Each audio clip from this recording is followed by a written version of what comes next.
길을 가다가 돈 5만 원이 땅에 떨어진 것을 발견했습니다. 두리번 거리다가 재빠르게 주머니에 찔러 넣었습니다. 그런데 하필이면 저기 보니까 경찰이 서 있는 게 아니겠습니까? 나를 향해서 그 경찰이 점점점 가까이 다가오고 있습니다. 여러분 어떤 느낌이 되겠습니까? 긴장이 되겠죠. 심장이 마구마구 뛸 것입니다. 어떤 이는 재빨리 다른 골목길로 숨을 것입니다. 아니면 성질 급한 사람은 자기도 모르게 본능적으로 막 뛰어 도망갈 것입니다. 왜 그렇겠습니까? 뭔가 찔리는 게 있으면 그렇습니다. 사람은요. 경찰은 그냥 아무 이유 없이 오다가 갑자기 저 사람이 뛰니까 엄격하게 같이 뛰는 겁니다. 아, 저 사람이 뭔가 죄를 지었나 보다. 뛸 이유가 아닌데도 뛰면 경찰은 따라오게 돼 있습니다. 자기 안에 뭔가 찔리는 게 있으면 경찰이 오는 게 그냥 오는 게 아닙니다. 자기를 잡으러 오는 것처럼 보이는 거예요. 경찰이 눈에 띄기만 해도 내가 뭘 죄를 지었나? 나 잡으러 오는 거 아니야? 여러분 이런 마음이 들 때가 있다는 것입니다. 뭔가 자기 잘못이 발각될까 봐 무섭습니다. 마치 5만 원을 그냥 길에서 주웠음에도 불구하고 마치 이 5만 원을 훔친 것처럼 자기가 그렇게 느껴지기도 한다는 것입니다. 사랑하는 여러분, 5만 원도 그러한데 만약에 500만 원, 5천만 원을 훔쳤다면 경찰차만 보더라도 숨기에 바쁜 것이 사람의 본능이라는 거예요. 만약에 이것마저도 사라지면 그 사람은 너무너무 양심이 무뎌진 사람일 것입니다. 이 세상에 빛이 왔습니다. 빛이 어둠을 비치는데 어둠이 물러갈 듯한데 오히려 어둠이 끝까지 버티는 것입니다. 여러분 이게 말이 되는 얘기입니까? 지금 상식적으로 말이 되지 않는 얘기죠. 이 어둠이 빛으로 나오지 않습니다. 더 깊은 어둠으로 숨어버린다는 거예요. 빛이 왔는데 빛을 보고 빛으로 오는 것이 아니라 어둠이 숨어버리는 거예요. 발각될까봐, 탈로 될까봐, 뭔가 찔리는 게 있으니까. 여러분 어둠은요 밝아지지 않으려고 하고요, 어둠은 어둠 그 상태로 그대로 머물려고 합니다. 빛이 비치면 원래는 어둠의 모든 것이 다 드러나게 되어 있습니다. 다 모조리 모든 것이 다 훤히 드러나게 되어 있습니다. 어둠은 그래서 이 빛이 싫은 겁니다. 어둡고 음침하고 캄캄한 그 상태를 계속 유지하고 싶은 것이 어둠의 특성입니다. 그래서 빛이 비추는 것을 막아서서 이 어둠에 거하겠노라고 고함을 치는 것이 어둠입니다. 빛이신 예수님이 이 땅에 오셨습니다. 그러나 놀랍게도요, 순순히 이 예수님을 받아들이지 않았다는 거예요. 이 놀라운 일입니다. 이건 그냥 우리가 그러려니 하니까 들어서 그렇죠. 빛이 왔는데도 어둠이 환해지지 않아요. 어둠이 도망가요. 어둠이 환해지지 드러나지 않아요. 왜 눈이 부시게 나를 비추느냐고 따지고 있습니다. 왜 숨기고 있는 죄를 아프게 다 도려내려고 하는지, 왜 그렇게 하는지 저항하고 있다는 거예요. 나는 이 상태가 좋으니까 좀 제발 좀 내버려 두라고, 제발 좀 상관하지 말아달라고 아우성 칩니다. 이게 이 세상의, 이 어두운 세상의 현 주소 모습입니다. 어둠은 자신이 어둠으로 드러나는 게 싫습니다. 죄인은 자신의 죄를 자백하고 뉘우치기보다는 숨기고 싶어요. 찔리는 게 있으면 도망가지만 드러내고 싶지는 않아요. 발각되지 않고 싶어요. 그래서 그 상태로 사는 것이, 그리고 그렇게 살아온 대로 사는 것이 훨씬 더 잘 사는 인생이라고 착각하고 살아갑니다. 여러분 이 세상의 모습이 또 다른 모습인 거예요. 잘 분별하셔야 돼요. 그러나 중요한 것은요, 빛이 결국에는 들어가지 못한다면, 어둠을 비치지 못한다면 어둠의 결말은 완전한 흑암으로 떨어지는 것이고요, 그것에는 절대로 다시 헤어나올 수 없는 완전한 암흑 구덩이가 거기에 있다는 것입니다. 절대로 한번 빠지면 다시는 빛을 경험할 수 없는 곳에서 영원토록 거해야 한다는 것입니다. 오늘 요한복음 1장 우리 보면은 9절에 보니까 이렇게 말을 합니다. 한번 같이 읽어볼까요? 시작. 참빛 그 세상에 와서 각 사람에게 비추는 빛이 있었나니. 여러분, 참빛이 세상에 왔다고 합니다. 놀라운 일이죠. 각 사람에게, 모든 사람에게 비추었다고 합니다. 여러분, 이 은혜입니다. 그런데 그 다음 11절에 이렇게 얘기합니다. 같이 한번 읽겠습니다. 시작. 자기 땅에 오매 자기 백성이 영접하지 아니하였으나. 여러분, 빛이 왔는데 당연히 어둠은 물러가야 되는 것이죠. 여러분, 이 빛이 지금 비추고 있어요. 그럼 어둠은 사라지는 게 너무나 일반적인 상식인데 지금 무슨 얘기를 하는 거예요? 빛이 왔는데도 어둠은 어둠 그대로 있었어요. 환해지지 않았어요. 오히려 뭘 했습니까? 이 빛이신 예수님이 왔는데 자기 땅에 오매 자기 백성이 영접하지 아니하였으나. 여러분, 유대인들은요, 빛인 예수님을 죽였다는 거예요. 어둠이 오히려 빛을 죽였습니다. 하나님은 무엇을 원하셨습니까? 왜 참빛을 이 세상에 보내신 겁니까? 이 오늘 말씀은요, 굉장히 명료합니다. 간단합니다. 그런데 이 간단하고 명료한 것을 사람들은 못 깨닫는 겁니다. 이 안타까운 일이죠. 뭐라고 얘기를 합니까? 하나님은 뭘 원하신 겁니까? 빛을 보내신 이유는 12절입니다. 같이 한번 읽겠습니다. 시작. 영접하는 자, 곧 그 이름을 믿는 자들에게는 하나님의 자녀가 되는 권세를 주셨으니. 아멘. 영접하는 자, 곧 그 이름을 뭐 하는 자요? 믿는 자들. 예수님을 믿으십니까? 아멘이십니까? 아멘. 믿는 자들입니다. 믿는 자들. 뭘 권세를? 하나님의 자녀가 되는 하나님의 아들이다. 하나님의 딸이다. 도장을 그냥 쿵 찍어버린 거예요. 권세를 주셨어요. 하나님의 자녀의 권세를. 뭘 하라는 게 아닙니다. 영접하는 자, 받아들이는 자, 마음에 모시는 자, 곧 그 이름을 믿는 자들, 하나님의 자녀가 되는 권세. 얼마나 이 어마어마한 은혜입니까? 너무 쉽습니다. 다른 무엇을 하라는 것도 아니고요. 평생 고된 수행을 하라는 것도 아니고, 고행을 하라는 것도 아니고, 합당한 자격을 갖추어서 나에게 나오라고 하지도 않으셨어요. 그 이름을 믿어라.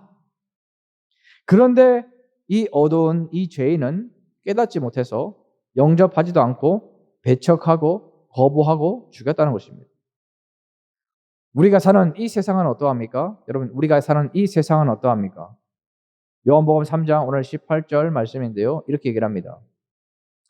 그를 믿는 자는 심판을 받지 아니하는 것이요, 믿지 아니하는 자는 하나님의 독생자의 이름을 믿지 아니함으로 벌써 심판을 받은 것이니라. 너무나 간단합니다. 그를 믿는 자 심판을 받지 않습니다. 믿지 아니하는 자 벌써 하나님의 심판을 받고 살고 있는 것입니다. 여러분은 어떤 길에서 어떤 것을 선택하셨습니까? 여러분, 기준은 뭡니까? 그 빛을 받아들이는 자와 그 빛을 인정하고 받아들이지 않는 자가 있는 거예요. 그런데 그 결과는 엄청나게 실로 무서울 정도로 하늘과 땅 차이로 다르다는 것이죠. 여러분, 오늘 요한복음 3장 18절을 읽었는데요. 이 본문 전에 나온 구절이 무엇입니까? 우리가 초등학교 때, 주일학교 때 어린 시절에 달달달달 외웠던, 그리고 너무나 잘 알고 있던 말씀이 나왔습니다. 여러분, 이 하나님은 이 세상에 무엇을 간절히 원하고 계신 겁니까? 바로 이 말씀입니다. 하나님이 세상을 이처럼 사랑하여 주셨어요. 독생자를 주셨으니 하나뿐인 아들을 주셨어요. 이는 그를 믿는 자마다 멸망하지 않고 무엇을요? 영생을 얻게 하려 하심이라.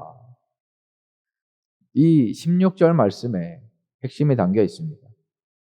그를 믿는 자마다 멸망하지 않습니다. 영생을 얻게 됩니다. 그러면 믿지 않는 자는 반대입니다. 여러분, 실로 그 결과는 참담합니다. 반대의 결과는. 여러분, 믿음과 영생은 같이 갑니다. 믿음은 영생을 따라오게 만듭니다. 그분을 받아들임으로 영원한 생명이 내 것이 되는 거예요. 모든 죄의 형벌을 당해야 될 그 어둠의 영역에서 한순간에 빛의 영역으로 옮겨집니다. 내 안에 모든 어두운 죄들이 빛으로 씻음 바 되었기 때문에 이제는 완전히 죄가 사라져 버렸기 때문에 온전한 빛이신 그 천국에 하나님 계신 그곳에 가는 것입니다. 그러면 믿어야 되겠습니까? 믿지 않아야 되겠습니까? 분명하게 얘기를 합니다. 17절에 하나님이 그 아들을 세상에 보내신 것은 세상을 심판하려 하심이 아니요 그로 말미암아 세상이 구원을 받게 하려 하심이라. 이게 하나님의 궁극적인 뜻입니다. 하나님 왜 이렇게 교회를 세우셨어요? 하나님 왜 이렇게 저를 괴롭게 하세요? 왜 죄를 자꾸만 고백하라고 하세요? 왜 용서함을 받아야 된다고 하세요? 순간순간의 모든 신앙의 과정과 결과와 환경과 모든 것이 다를 수 있어도 하나님의 뜻은 세상이 구원을 받게 하려고, 심판을 받지 않게 하려고 예수 그리스도를 세상에 보내신 겁니다. 그런데 여러분, 이럼에도 불구하고 세상의 반응은 이렇습니다. 오늘 본문에 이어서 나갑니다. 19절에 보니까 그 정죄는 이것이니 그 빛이 세상에 왔으되 사람들이 자기 행위가 악함으로 빛보다 어둠을 더 사랑한 것. 빛이 왔어요. 그런데 사람들이 자기 행위가 악해요. 그러니까 환해지는 게 아니라 빛으로 나오는 것도 아니고 죄를 고백하는 것도 아니고 거듭나는 것도 아니고 뭘 합니까? 빛보다 어둠을 더 사랑했어요. 이 놀라운 말씀이죠.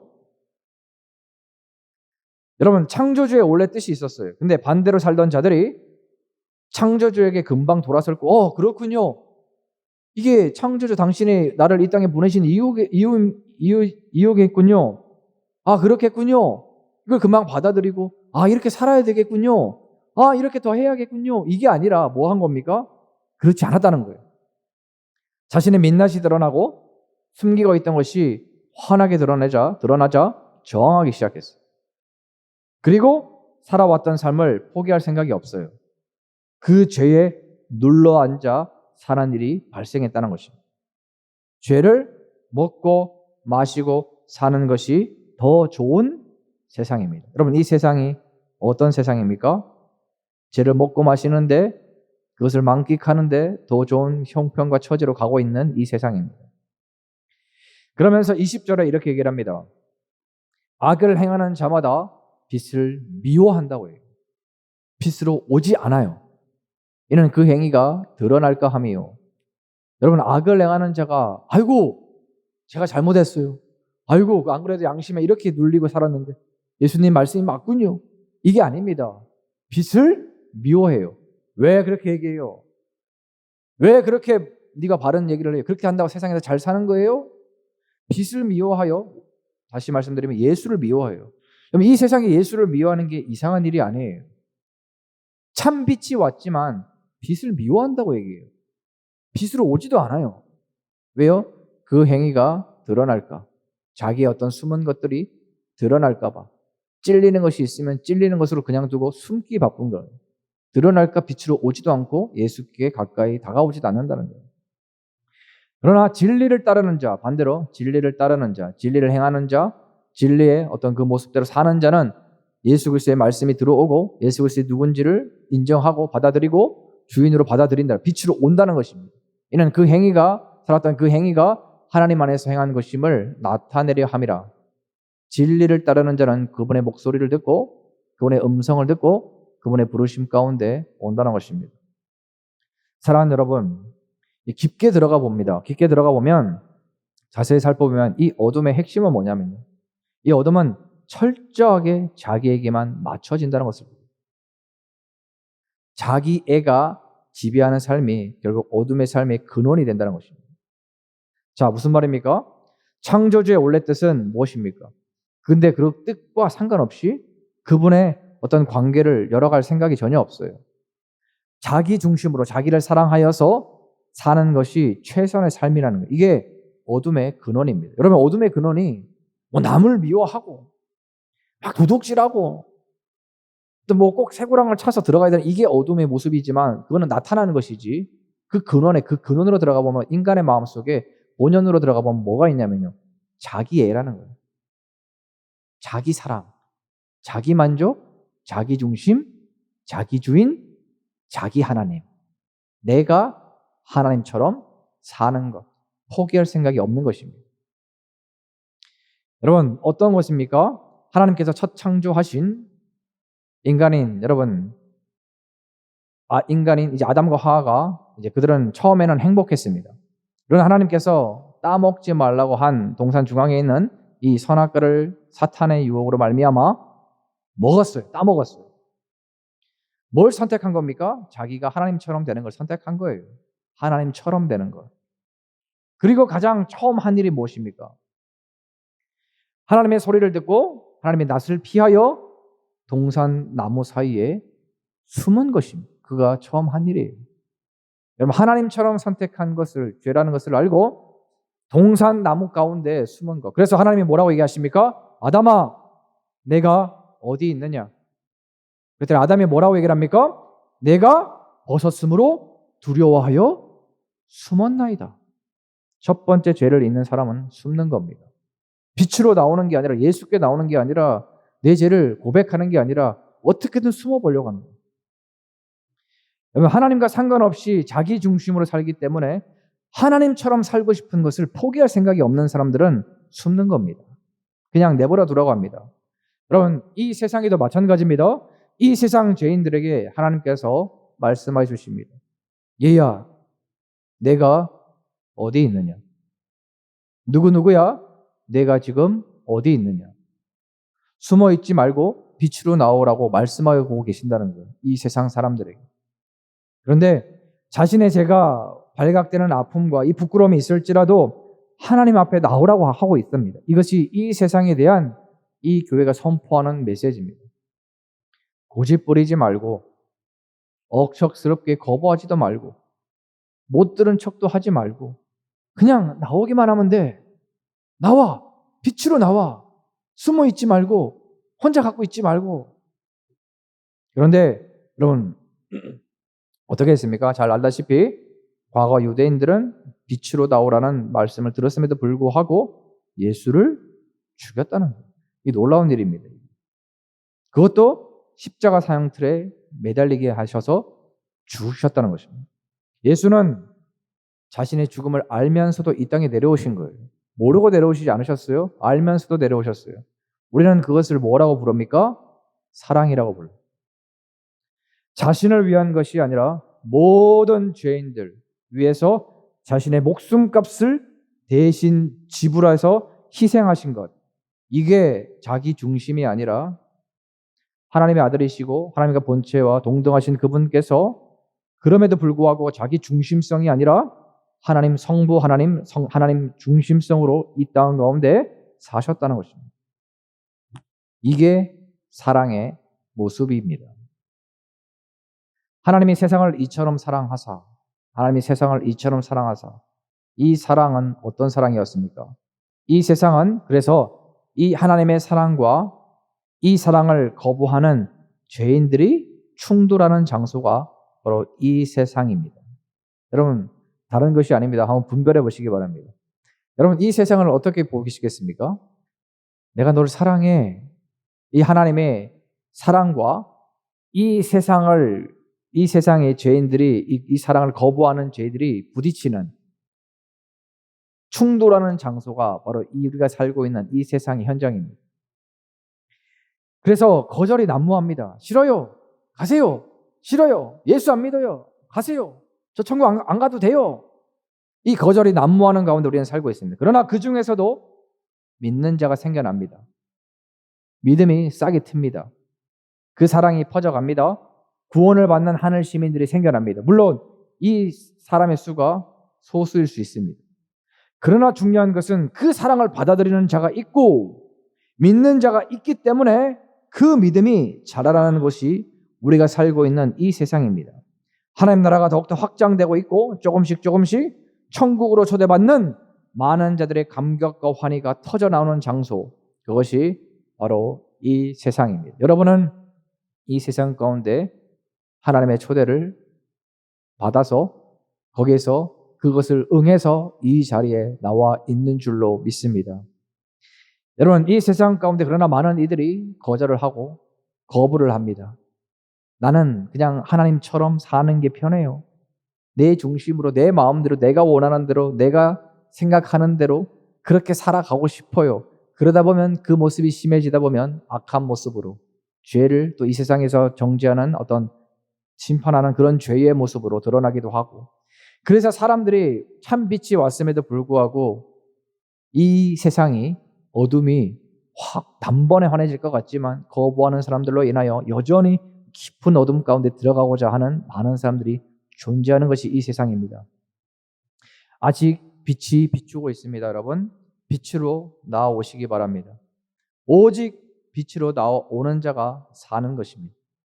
오늘 요한복음을 읽으면서 제 개인적으로 저는 이 요한복음을 물론 많이 읽었습니다. 그러나 이번에 읽으면서 눈에 주목되어 본 것은 무엇이 들어왔냐면 아주 간단한 말씀이었어요.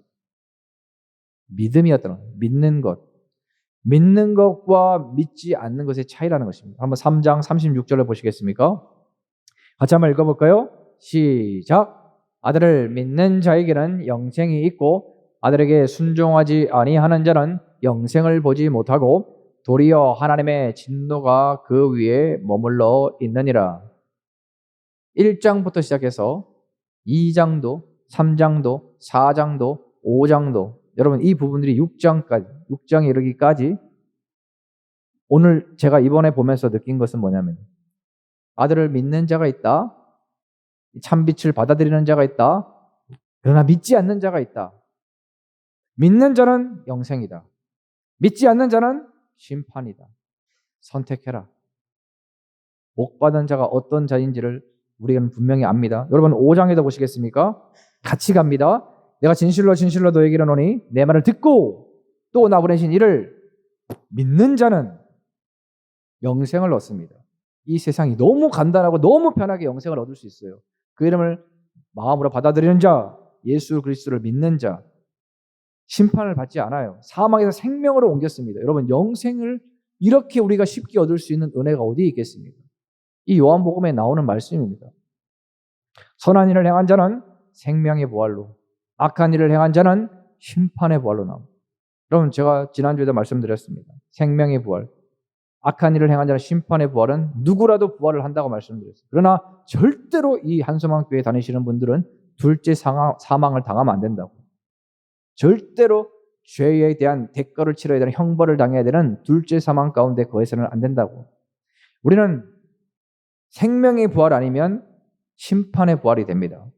중간 없습니다. 제가 또 다시 계속 반복합니다. 이 몇 주간 꼭 아셔야 돼요.